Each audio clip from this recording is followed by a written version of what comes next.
everyone, welcome back to another video. How are we all doing today? I hope we're feeling good. A couple of weeks ago I did like a girly car chat with Megan and Alex. I headed over to Instagram to ask you guys like any questions you might want us to answer, and I noticed that a lot of those questions were midwifery related. So I thought I would answer them all in like one dedicated video, so if midwifery isn't something you want to hear about, you don't have to. Obviously it is a massive part of my life, so if you're subscribed to this channel, it's not something you're never going to hear about, but just like kind of the backstory of how I got into it and like answering those kind of general questions, it's not for everyone. It's not always for me. So if you don't want to hear it, you just don't have to watch this video, and I'll see you in the next one. People who are interested, I thought I would just start off with like the backstory of how I got into my career, because my god, it was a roller coaster. And then I thought I would answer the specific questions that I headed over to Instagram to get you guys to ask. Starting off, I always knew I wanted a career in healthcare, so every decision, every A-level, every GCSE I picked was always based off the decision that I knew I wanted to be a healthcare professional. And I was always toying between the idea of like midwifery or paramedics, and then I very quickly realised, oh my god, I don't want to be a paramedic. Old people make me cry. So that very quickly narrowed it down to midwifery. And in my head as well, I was like, like a maternity unit is one of the only places in a hospital that people actually want to be. And I am an emotional person. I don't think I could handle like all the sadness that comes with like seeing old people fall down the stairs. So we very quickly homed in on maternity and midwifery and being a midwife. GCSE we're like going way back. For GCSEs, I chose triple science, drama and history. And then for my A-levels, I chose biology, history, English literature and drama, and I did those 4 A-levels for AS and then dropped English literature I think just before the end of the year. So I applied to 5 universities, and for anyone who doesn't know, to become a midwife you have to do a personal statement, you have to apply through UCAS, and then you have to basically, you'll get your application will then get sent off and you will get invited to come and interview. Not all universities, but some universities have like additional mathematics and literature tests that they make you do on interview day, and some of them don't. I ultimately got my offer for Sheffield Hallam, and for me Sheffield Hallam felt like a very achievable university. I am smart. I am not exam smart. I am essay smart. I'm quite good at writing things, but I need a moment to think, and I crumble under like a time pressure that isn't like a couple of weeks assignment. My offer for Sheffield Hallam, and it felt like an achievable goal. Grades weren't too high. It was nothing like crazy. And then comes results day, and I didn't get in because I didn't get a B in biology, and I was, oh my god, devastated isn't even the word. Like, not even the word. No one wanted to be a midwife in that moment more than I did, and I'd worked so hard, but I just didn't get the grade that I needed to get in that biology. Results day was the worst day of my life, like one of the worst days of my life. It was so, not only was it like devastating, it was so humiliating, because all of my friends were going off like to London, to Manchester, to Newcastle, and everyone was asking me, what did you get, how did you do? I'd made up such a hype about me wanting to be a midwife, and then I didn't get the grades and I didn't get in, and I was absolutely soul destroyed. I then decided to take matters into my own hands and thought, well, I'm clearly never going to become a midwife off of the A-levels that I've just worked my last 2 years ass off for. So I went and did an access course at my local college. Because the access course focuses primarily on biology, but then it also picks out sociology and psychology, I got 100%. Guys, I literally got 100%. There was not an essay I didn't get 4 marks in. It just shows that you're not always exam smart, but you can be essay smart. And what's funny is it was literally the same content. Like, I used my A-level biology textbook to revise and write my assignments. It was literally the same content. On results day, I got my grades, and I then did the 3 years midwifery degree. I really enjoyed university. Don't get me wrong, 3rd year was really hard, but I smashed all my exams, and I walked away from university with a first. And when I tell you, from originally being rejected and having to spend that whole year watching all my friends at university, to then getting into like my dream university and graduating with a first, was just, I could not have been proud of myself. No one was prouder of myself than I was of myself, and yeah, I was so pleased. Currently now nearly a year qualified. We're in August and I qualified in mid-September, so we're nearly coming up to a year of me being a full-time midwife, which is just so crazy how time flies. Like, mental, absolutely mental. But yeah, so that is kind of like the backstory of how I got to being a midwife. I will quickly get those questions up. The first question is, what is career progression like as a midwife? I used to think there was none, and then I slowly started to realise with any NHS role, the longer you stay in that job, the more money you get paid. So I guess you're kind of naturally progressing just by staying in the role. But there is also lots of like different like specialties you can go into. So you don't just have to stay as like a clinical midwife. You can be like a diabetes midwife, you can be a scanning midwife, you can become a ward coordinator. There are lots of different specialties of midwifery that you can go into. If you're a band 8, you're not clinical. So to be a clinical midwife, band 7 is like the highest progression you can be, but there are loads of different like areas of band 7 that you can be. So there is relatively good progression. Someone's put, how do you balance running and shifts? It's killing me at the moment. When I was marathon training, I struggled because I was tired. And my marathon training fell at the very beginning of me qualifying, so I was obviously tired because I was learning something new every day, whereas now I feel like I go into work and I do feel like it's becoming more routine. But I really don't struggle with running because I work 3 long days a week or 3 night shifts. So when I'm on nights, it's difficult, but they're in blocks, so I'll just make sure my training is at like the other side of the shifts.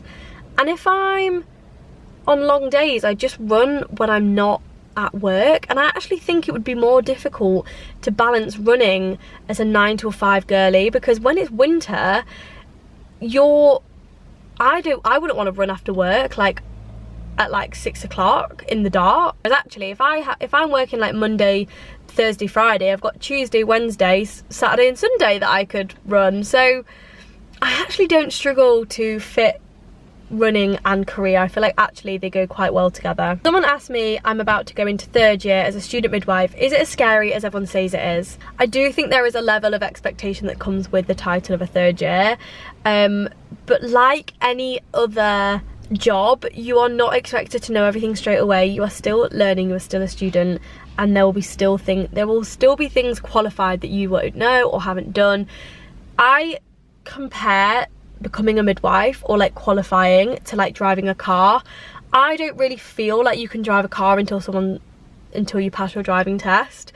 You don't really know how to become road savvy, how to like find your driving style until someone is not sat there in the corner watching you do it.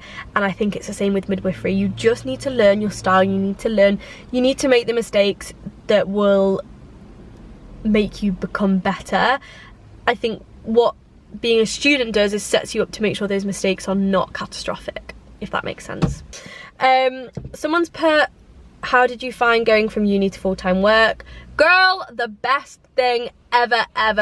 My university, we replicated midwife shifts. We didn't do block placements. So I have been working for the last 3 years pretty much full-time plus studying. So now we've got rid of essays and we've got rid of exams. I'm now just doing what I was doing before. Okay, on my own, which is scary, but I'm doing what I was doing before and getting paid for it, and my days off. So honestly, the best thing ever. Qualifying is the best thing ever. Someone's put, I'm a nurse and have signed up for Manchester Marathon next year. How did you find balancing shifts and training? Kind of as I mentioned earlier, kind of the same, like I just ran on my days off. One of the biggest things I made sure I did was meal prep, because the last thing I wanted to do, say I'd done like a long day on the Monday and I had a long run planned for the Tuesday, the last thing I'd want to do is come home and cook like a big bowl of pasta. But obviously you need to be carb loading for your long runs. Definitely meal prep, that'll be best friend.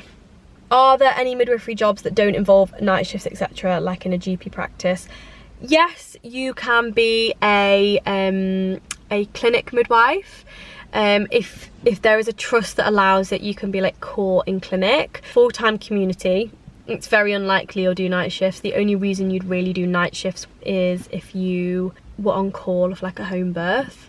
However, for the actual degree, you have to rotate around all areas of midwifery, and most areas do expect you to do night shifts as well as day shifts. Someone's put, how do you find living off of the pay? I'm expecting to qualify and earn about £13 an hour.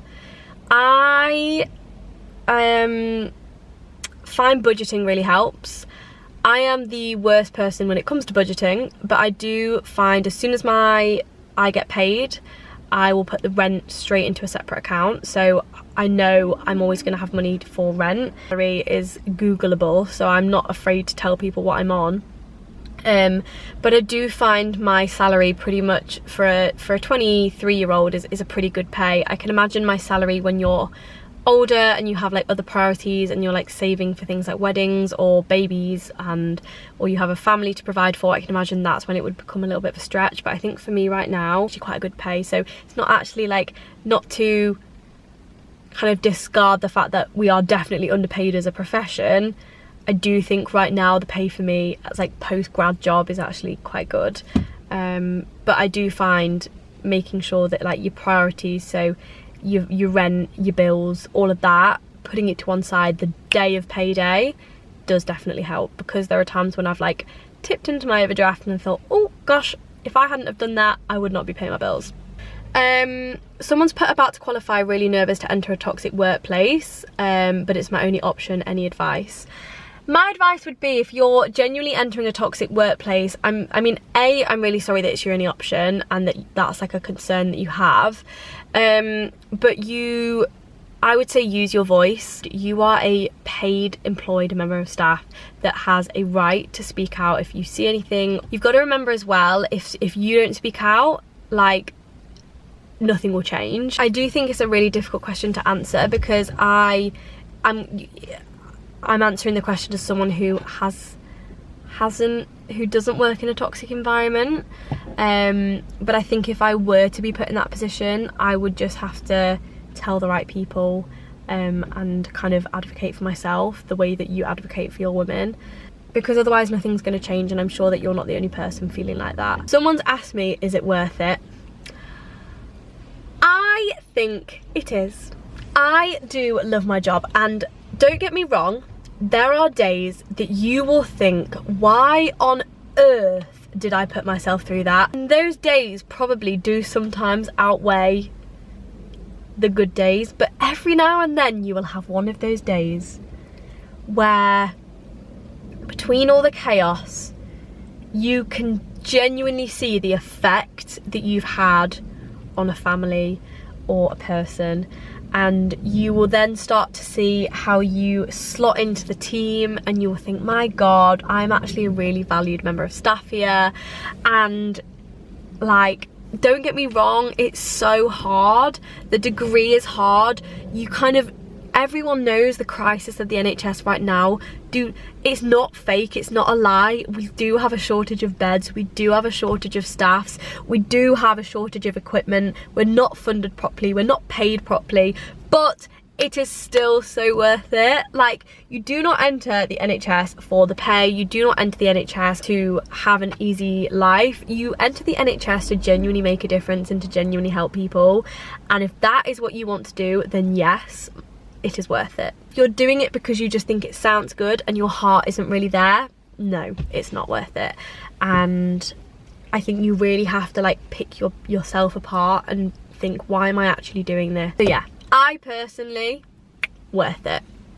Don't get me wrong, there are days when I will disagree with that, and if you told me on my long shift tomorrow, I probably would disagree, but today, worth it.